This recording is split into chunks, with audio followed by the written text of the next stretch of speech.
Hi guys, alright, so I was going to do a quick overview of my 2018 interface for animation. So this is an overview, again, skimming what we went over in class.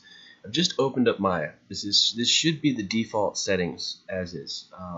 So let's look at the interface here. The most important one, look at my mouse cursor. I'm going to come up to the top left corner.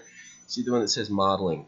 This one right here, this is sort of like switching modes between Maya, and I would consider this probably having the biggest effect on the overall interface, just like a one-click kind of thing. So if we look here, I can sort of switch between different modes of Maya. So we have modeling, rigging, animation, FX, and rendering. We can sort of add additional functionality onto this if we wanted to. But we're going to be working in animation, so I can switch it to animation. But modeling generally provides the default settings that we need. So just want to make here, but once we change this, we see that the menu set here changes. So if you're seeing something different, it might be because this is set to the wrong setting. All right, next, what are we going to do? Let's go over to Windows, and I could go to very quickly Settings, Preferences. I go to Preferences, and in here, if I was doing an animation scene, I go to the main Settings tab, disregards animation and animations, go to Settings, and just understand what my playback speed is. For now, 24 frames a second will be fine, but when I come down here, this is the timeline going across here. When I see 24, which would be about here, that is 1 second. So this is 1 second, that's about 2 seconds, 3 seconds, 4 seconds.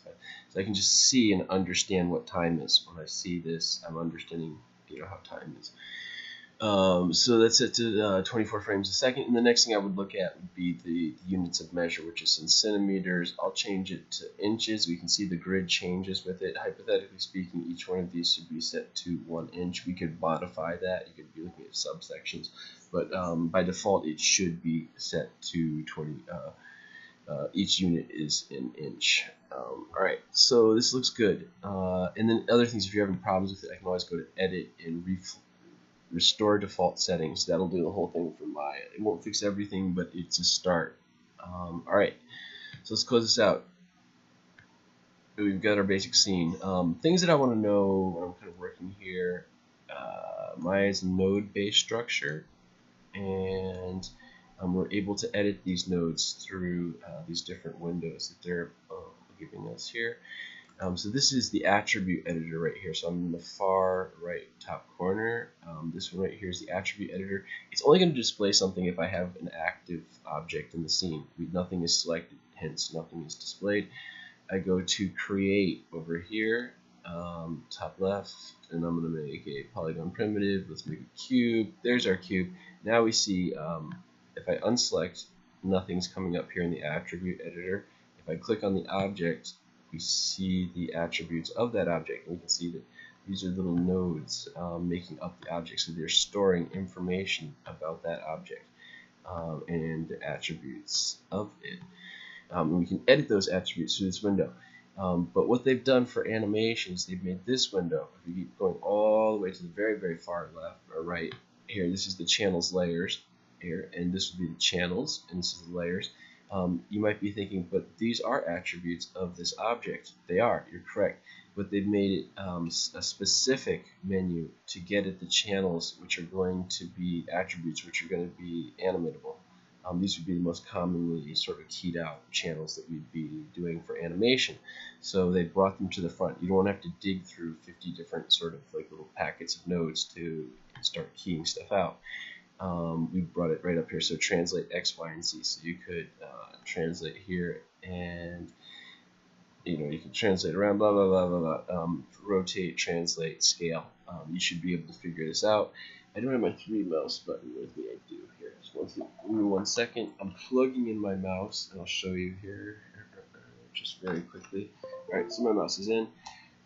Bring your mouse to class. Alright, so here I can go like this. I go and translate. I can go up and down, just middle mousing. We get scale. I can go bigger, smaller. I'm just middle mousing back and forth, and you can see the effect. I hit Control Z, Control Z, Control Z, and brings me back.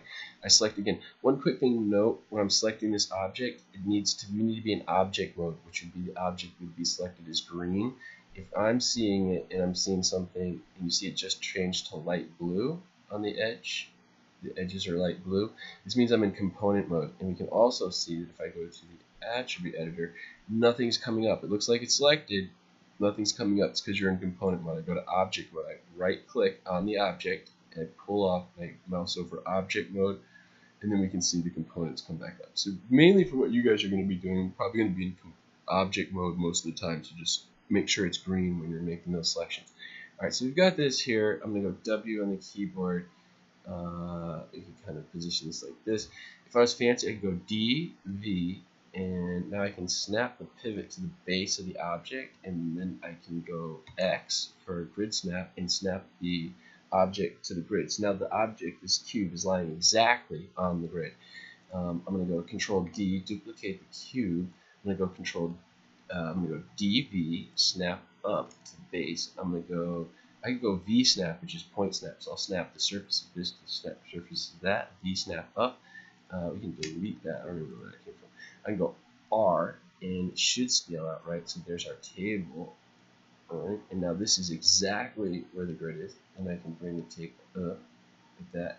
So we've got some sort of a surface. I've got a table, and I've got the cube in question.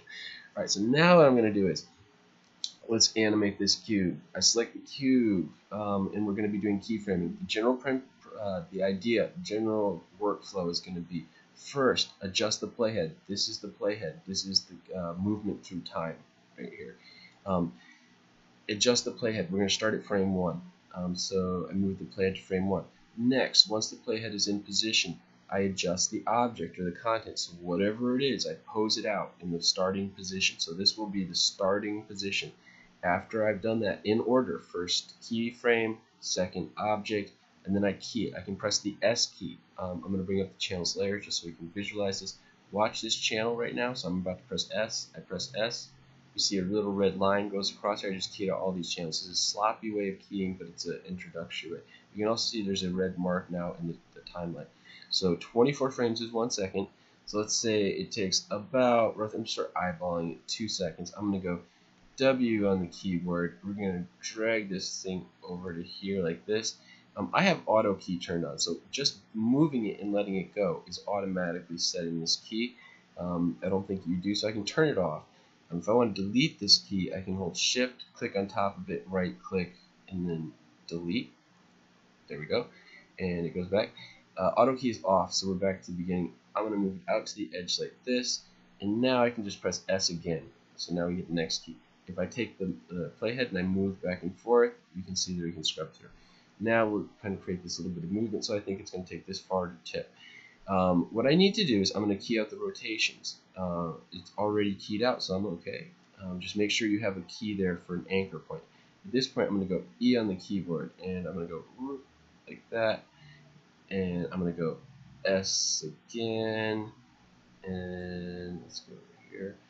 I'm going to go move the playhead out, so it's starting to fall kind of quickly. I'm going to go W, and something like that.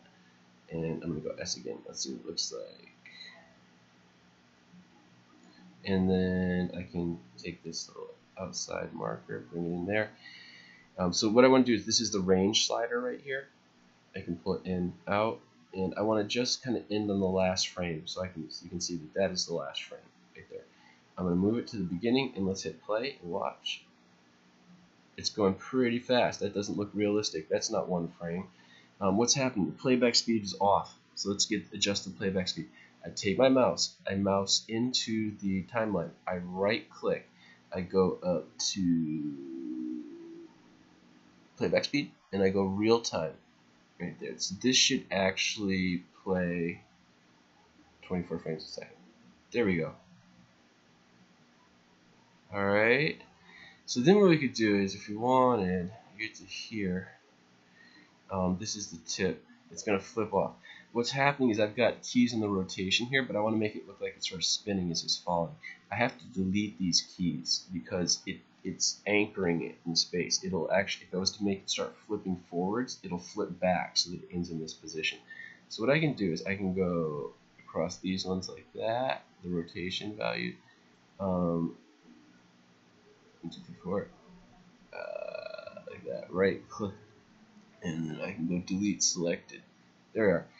So now I can go E on the keyboard. Let's say it flips forwards. So let's give it like 1, 2. It lands. Let's see what that looks like. It's gonna wobble, sort of. Is it? Oh no! I didn't key it. So even though you see the keys, I had to press S again for that to actually take effect. So it's gonna go like this.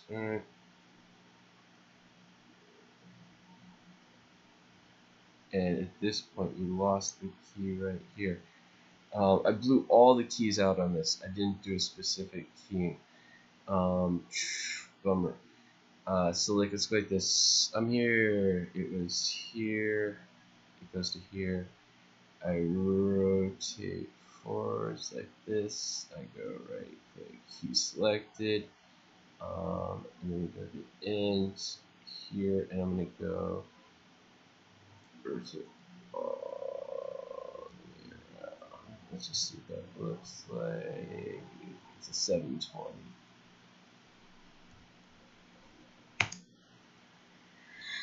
And then I have to key it. So then, right here, right click, key selected, and it gets a little messy. So with the last move, we've made some tiny problems. So what I'm going to do is this.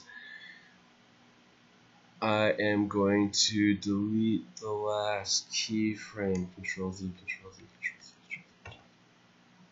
And let's see what it looks like. Why?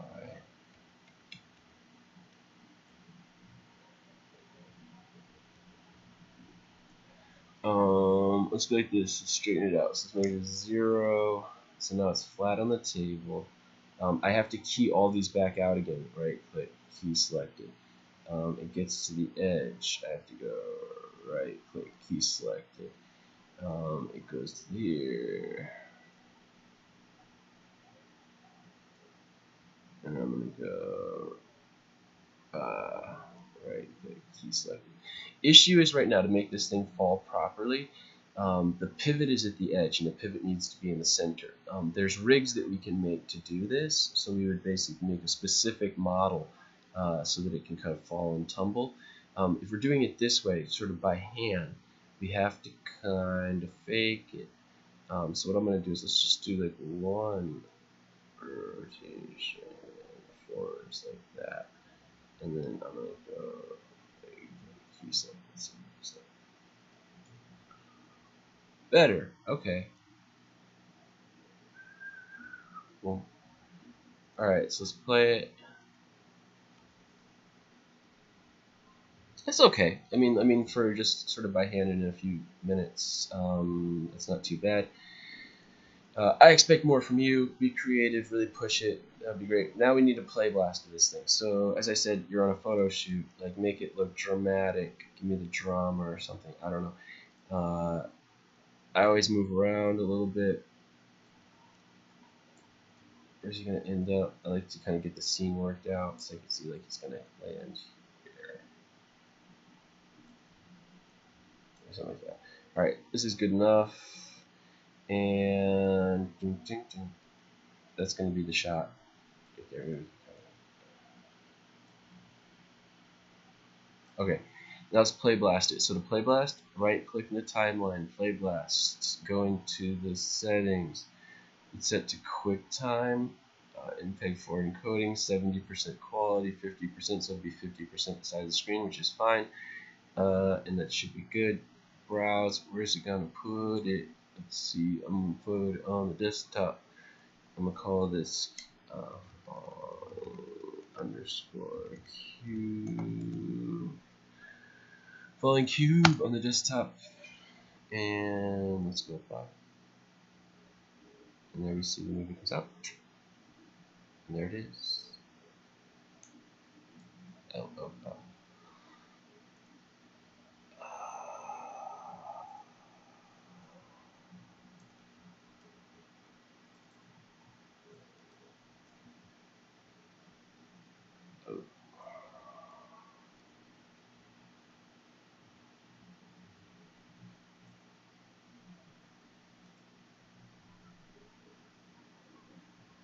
There. All right. There's our cue, and let's play it. So this is what I want from you. Post these on your blog page, please. Thank you.